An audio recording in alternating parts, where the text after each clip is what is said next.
சத்தியமா சொல்றேன் வேற லெவல் கேம். செமையா பிளான் பண்ணி ஆடுனாங்க. அதான் உண்மை. லைவ் பார்த்தா மட்டும் தான் நான் ஏன் சொல்றேன் அப்படின்னு உங்களுக்கு புரியும். எபிசோட்ல இந்த அளவுக்கு காமிப்பாங்களா அப்படின்னு தெரியல. பட் இப்போ என்ன நடந்தது, இந்த டாஸ்க்ல யார் வின் பண்ணாங்க அப்படிங்கிற எல்லாத்தையும் இப்போ இந்த வீடியோல பாத்திரலாம். வீடியோக்குள்ள போறதுக்கு முன்னாடி மறக்காம லைக் மட்டும் பண்ணுங்க. இப்ப சம்பவங்களுக்குள்ள போயிடலாம். முதல்லயே ரவீனா அவுட் ஆயிட்டாங்க இல்லையா? சோ அடுத்த ரவுண்ட் எல்லாம் சாப்பிட்டு முடிச்ச உடனே பிக் பாஸ் கூப்பிடுறாப்ல. இதுக்கு நடுவுலயே தினேஷ், மணி, விஷ்ணு இவங்க எல்லாம் ஒரு பிளான் பண்ணிட்டாங்க. அந்த பக்கம் மாயா, பூர்ணிமா இவங்க எல்லாம் ஒரு பிளான் பண்ணிட்டாங்க. நிக்சன் மட்டும் நான் என் இஷ்டத்துக்கு ஆடுறேன்டா அப்படிங்கிற மாதிரி போயிட்டாருன்னு வச்சுக்கோங்களேன். ஆனா இந்த இடத்துல தினேஷ் தெளிவா சொன்னாப்ல, அடுத்த ரவுண்ட் எப்படி என்ன போட்டு தள்ளுவாங்க, அதனால நான் உங்களுக்கு ஹெல்ப் பண்றேன், இந்த கேமே ஸ்ட்ராட்டஜி பண்ணி ஆடுறதா அப்படிங்கிற மாதிரி அவங்க எல்லாம் ஒரு பிளான் பண்ணாங்க. சோ எல்லாருமே அவங்கவங்க பிளானோட வந்து நின்னாங்க. இதுக்கு முன்னாடி நடந்தப்பெல்லாம் மாயாவோட டீம்ல இருக்கவங்க அதிகமா வர மாதிரி இருந்தது. சோ இந்த வாட்டி தினேஷ், விசித்ரா, பூர்ணிமா இவங்க 3 பேர் மாட்டிக்கிட்டாங்க. ஆனா இதுல தினேஷ் என்ன பண்ணாரு அப்படின்னா, நம்மளுக்கு போக போகுது அப்படின்னு தெரிஞ்சிருச்சு, அதனால நிக்சன் முடிஞ்ச அளவுக்கு எடுத்து போட்டுருவோம், அடுத்து வரவங்க அவங்களோட முயல் எடுத்துக்கலாம் அப்படிங்கிற மாதிரி ஒரு பிளான் பண்ணாப்ல. அதாவது விஷ்ணுவோ மணியோ முயல் எடுக்கிறதுக்கு வாய்ப்பு இருக்கட்டும் அப்படிங்கிற மாதிரி இவர் ஒரு பிளான் பண்ணாப்ல. அதே மாதிரி இந்த இடத்துல விசித்ராவும் சரி, பூர்ணிமாவும் சரி, இவங்க 2 பேரு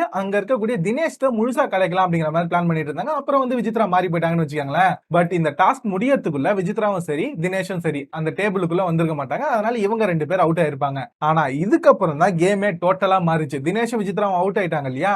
அதுக்கப்புறம் அடுத்த கார்டு எடுக்கும்போது இந்த முறை பூர்ணிமா, விஷ்ணு, மணி வந்துட்டாங்க. மணியும் விஷ்ணு வந்த உடனே பிளான் பண்ணிட்டாங்க, இப்பதான்டா சான்ஸ் நம்ம கையில இருக்கு அப்படிங்கிற மாதிரி. உண்மையிலே மணி, விஷ்ணு, வெளியில இருந்து தினேஷ் இவங்க 2 பேருமே டாக் டீம் போட்டு உண்மையிலே டீமா தான் விளையாண்டாங்க. அது கிளியராவே தெரிஞ்சது. இதே இடத்துல மாயா வந்திருந்தாலும் இதே வேலையை தான் பார்த்திருப்பாங்க. ஆனா இவங்க வந்ததுனால தெளிவா பிளான் பண்ணி மணிக்கு விஷ்ணு ஹெல்ப் பண்ணிக்கிட்டு அங்க இருந்து 2 முயல அழகா தூக்கிட்டு வந்துட்டாப்ல. சோ இதுல பூர்ணிமா டோட்டலா அவுட். அவங்க இந்த இடத்துல காண்டாகி இப்படியாடா விளையாடுறீங்க அப்படிங்கிற மாதிரி காரி துப்பிட்டுலாம் போனாங்க. இந்த அளவுக்கு ஆட்டிடியூட் எல்லாம் தேவையில்ல. ஏன்னா இதுக்கு முன்னாடி இவங்க மாயாலாம் இந்த மாதிரி டீமா சேர்ந்து எக்கச்சக்க முறை விளையாடி இருக்காங்க. ஆனா இந்த டாஸ்க் அப்படிங்கிறது தனியாலாம் இருந்தா கண்டிப்பா ஜெயிக்க முடியாது, டீமானா தான் ஜெயிக்க முடியும். அது கிளியராவே தெரியுது. இதே இடத்துல மணி, விஷ்ணு போறதுக்கு பதிலா பூர்ணிமா கூட மாயா வந்திருந்தாலும் இதே வேலையை தான் பார்த்திருப்பாங்க. அப்ப இவங்க இதே மாதிரி தான் துப்புவாங்களா? மாட்டாங்கல்ல. மணியும் விஷ்ணு இந்த இடத்துல தெளிவா பிளான் பண்ணி விளையாட்டாங்க. கடைசியா 3 பேர் தான், மணி, விஷ்ணு, மாயா மட்டும் நின்னு இருப்பாங்க. சோ இவங்க 3 பேருக்கு சான்ஸ் இருக்கும்போது அந்த இடத்துல 4 முயல் இருந்திருக்கும். விசித்ராது, விஷ்ணுது, மணிது, அப்புறம் மாயாது. இவங்க 4 பேரோட முயல் மட்டும் தான் அங்க இருக்கும். விஷ்ணு கிட்ட ஏற்கனவே 4 முயல் வந்துருச்சு. சரி போதும் அப்படிங்கிற மாதிரி தெளிவா போனாப்ல.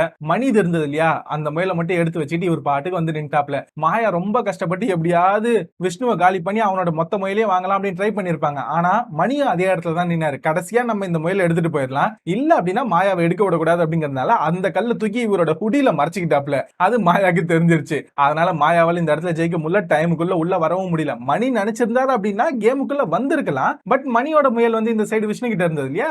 அதனால விஷ்ணு ஜெயிச்சிட்டாரு அப்படிங்கிற மாதிரி சொல்லிட்டாங்க. விஷ்ணு தான் இப்போ பாயிண்ட் டேபிள்ல லீட்ல இருக்காரு. சோ அவர் ஜெயிச்சதுல செம சந்தோஷம் வச்சுக்கோங்களேன். உண்மையில அங்க இருந்த நிறைய பேர் அசந்துட்டாங்க. அதான் உண்மை. ஃபர்ஸ்ட் இந்த இடத்துல நிக்சன்லாம் இந்த மாதிரி கல்ல எட்டி ஒதிக்கிற பிளான்லாம் நான் யோசிக்கவே இல்லை. ஏன்னா பூர்ணிமா வந்து மணியை காலி பண்ணணும்னு போகும்போது விஷ்ணு போயிட்டு மணியோட பிரிக்ஸ் ஃபுல்லாத்தையும் உடைச்சு விட்டாப்ல. எட்டி மிதிச்சிருப்பாரு, கலைஞ்சிருக்கும். சோ அதனால இவங்களால எடுக்க முடிஞ்சிருக்காது. இந்த பிளான்லாம் வேற லெவல், இதெல்லாம் நான் யோசிக்கல அப்படிங்கிற மாதிரி இவங்க இந்த இடத்துல பெருமையா தான் பேசிட்டு இருக்காங்க. ஆனா மாயா வழக்கம் போல விஷ்ணு ஏமாத்திட்டா அப்படிங்கிற மாதிரி தான் சொல்லிட்டு இருக்காங்கன்னு வச்சுக்கோங்களேன். ஏன்னா கரெக்டா பஸ்ஸர் அடிக்கும் போது விஷ்ணு 2 வாட்டி உள்ள வந்திருப்பாப்ல. கரெக்டா வந்துட்டாரு. அங்க இருந்த எல்லாருமே ஒத்துக்கிட்டாங்க. ஆனா மாயா மட்டும் ஒத்துக்கல. இவங்க அதையே தான் பிடிச்சிட்டு இதுக்கு மேல ஆடுவாங்கன்னு வச்சுக்கோங்களேன். அது நமக்கு தெரிஞ்ச விஷயம் தான். ஆனா விஷ்ணு ஜெயிச்சிட்டாப்ல. முதல் பாயிண்ட் அவருக்கு கிடைச்சிருச்சு. உண்மையா சொல்லணும் அப்படின்னா இந்த கேமை டீமா தான் ஆடினாங்க. முதல் ஹாஃப்ல வந்து மாயாவோட டீம்ல அதிகமான மெம்பர்ஸ் உள்ள வந்தாங்க. செகண்ட் ஹாஃப்ல கரெக்டா விஷ்ணுவோட மெம்பர்ஸ் அதிகமா வந்ததுனால அவர் ஜெயிச்சிட்டாப்ல. மணியும் பிளான் பண்ணி தான் ஆனாரு. ஒண்ணு நாம ஜெயிக்கணும், இல்ல இவங்க ஜெயிக்கணும், மாயா டீம் ஜெயிக்க கூடாதுங்கிறதுல அவரும் கிளியரா தான் இருந்தாரு. சோ எப்படியோ விஷ்ணு ஜெயிச்சிட்டாப்ல. அடுத்து என்ன நடக்க போகுது அப்படின்னு தெரியல, வெயிட் பண்ணி தான் பார்க்கணும். சோ இந்த டாஸ்க பத்தின உங்களோட ஒப்பீனியன் என்ன அப்படிங்கறத மறக்காம கமெண்ட்ல போடுங்க. நான் அடுத்த வீடியோல உங்க எல்லாரையும் மீட் பண்றேன். Until then, bye bye, thank you guys.